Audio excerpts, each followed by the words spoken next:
Hi guys, TD4LC here, back with another video. Today we're looking at how the Bucs defense can slow down the Chiefs in the Super Bowl. If you enjoy, head over to TD4LC and check out my other videos. Let's get into it.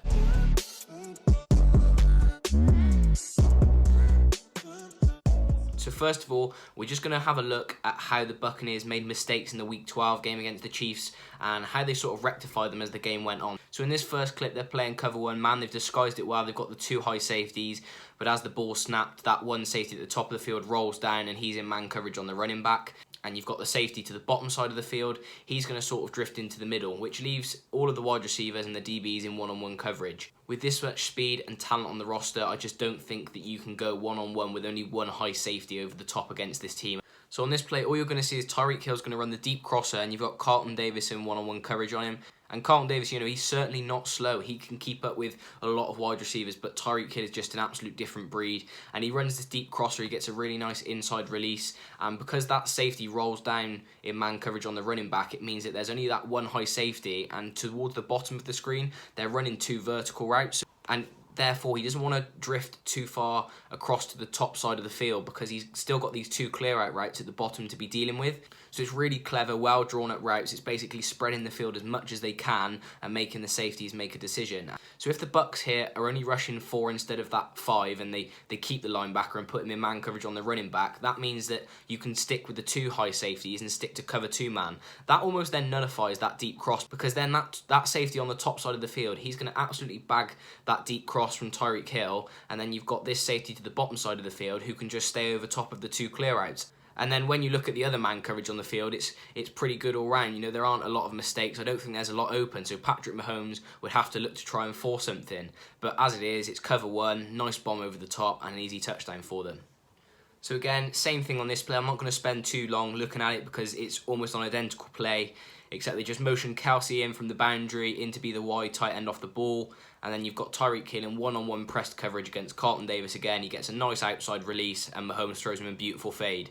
So it's just the same thing, cover one defense. I just don't think it's going to work against this team. So now I've talked about what I don't want to see the Bucs doing against the Chiefs. Now let's have a look at what I think they should be doing and how to slow down and stop this Chiefs offense.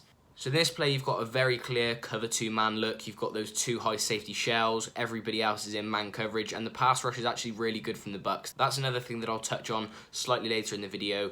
But for now, just focus on the cover 2 man and watch all of the man coverage. It's really, really tight, really, really good. And you see Tyreek Hill, he actually does get slightly over the top of his defender. But because they've got the two high safeties, that throw is never open for Mahomes to make. But just because the way that the route concepts are on the field, he stays back nice and far. He's got Kelsey and Hill in front of him. He can see Kelsey's running the dig, so he doesn't need to bite down to that. So he just backs up, stays over the top of the Hill clear out, and then Patrick Mahomes hasn't got anywhere to go. And at the bottom of the screen, they've got a nice concept which would be cover 2, not cover 2 man, because obviously they've got their man running with them the whole route. It would be just a zone coverage cover 2, but the safety plays it really well. He just stays over the top, there's nothing open.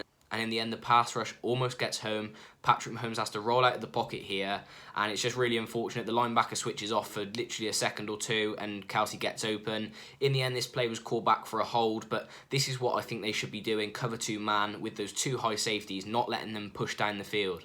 So I've just said how much I love cover 2 man, but this is more referring to when you've got Tyreek Hill in the slot. They use him so well from there. He runs so many different routes. They just utilise him so well when he's in the slot. However, when he's the outside receiver, I think they should be looking to do what they've done on this play here. So what this is called is a double bracket. So they've made it clear they haven't disguised it at all. Those two high safeties are not worrying about the other side of the field at all. You've got Kelsey and Tyreek Hill at the top of the screen, both your two primary targets, and the two safeties are just going to play over top coverage on them. So effectively it's a cover 0, so as risky as that sounds, all the Bucs are doing is trying to put 2 men on Hill and Kelsey and just saying to Mahomes, throw to your other receivers, try and force them open and throw a ball to them.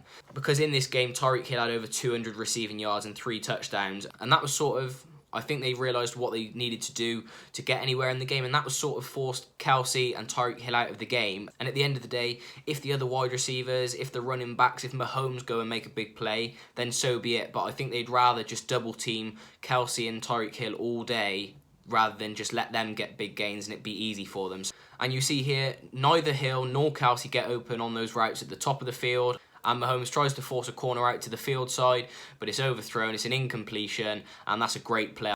One of the biggest mistakes that the Bills made in that divisional game was not doing anything to slow down Kelsey. I think off the line of scrimmage, you've definitely got to see some Bucs defenders throwing up a bit of a block, just slowing down his momentum basically, because he's so elusive that if you don't slow him down, he's just going to go and find any space in the defense and sit if you're not playing man.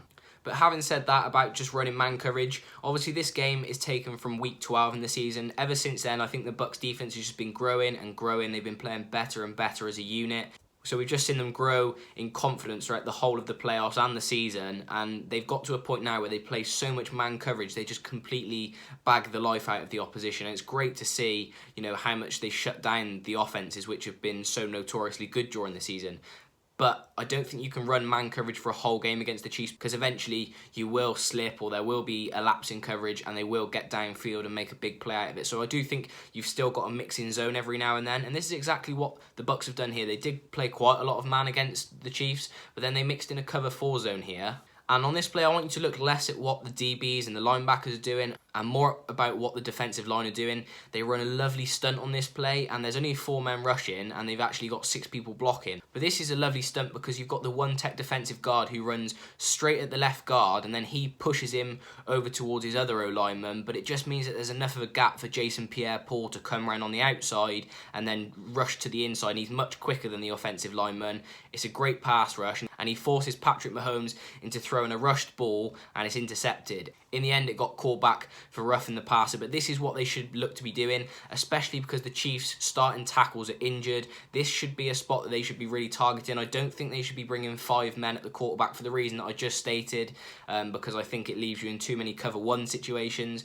But if you bring 4 men at the quarterback and put a load of stunts in, it just puts a ton of doubt in the left tackle, the right tackle's mind, especially as they haven't taken tons and tons of reps like their starting guys, which they would have all season. So I think the more stunts that you run on the D-line, the more chance that you've got of beating one of them on the inside or outside, getting to Mahomes, and I think that's probably the key to winning the game, to be honest. If you get home to Patrick Mahomes, force these sort of throws and, pick off interceptions, that's how you're going to turn field and win the game. So I talked about all the different coverages, man, zone, all this sort of thing that they should defend the pass with. But looking back towards the run defense, I think this is the key to stopping the Chiefs on first down. If you let them pick up 5-6 yards on first down, you're going to have a very long day because, they're primarily passing, but they do like to pick up as many yards as possible from the run to start a drive. And the Bucs actually did a pretty good job when they played them in Week 12 at stopping the run at source and forcing the Chiefs into passing. And you can see just in a couple of clips here, 92 sheds the block really nicely, and 96 never stops hustling on this play, follows around on the inside and sweeps up for the tackle. And in this clip, the 3-tech defensive lineman gets off that block to the outside really, really nicely before coming in and making the tackle. And the linebackers just stick to their run fits really well. They've generally been pretty good at defending the run this season. And that, again, that's an area that they've become better and better in as the season's gone on. And I think if you're going to stop the Chiefs, you have to stop them on that first and second down run. So in recap, it's hard for any team to stop this Chiefs offense. We've seen it so many times this year. There's not many teams that have fully shut down this offense due to it being so high-powered. But if they're going to have any chance at slowing it down at all, I think you've got to be looking to play cover 2 man. You've got to bracket Tyreek Hill and Travis Kelce over the top, especially when Hill is the outside receiver, not in the slot. And then you've got to stop that run at source on first and second down. Thanks for watching, guys. Got a lot more content pre and post Super Bowl on the channel at TD4LC. Come and check it out. See you in the next one.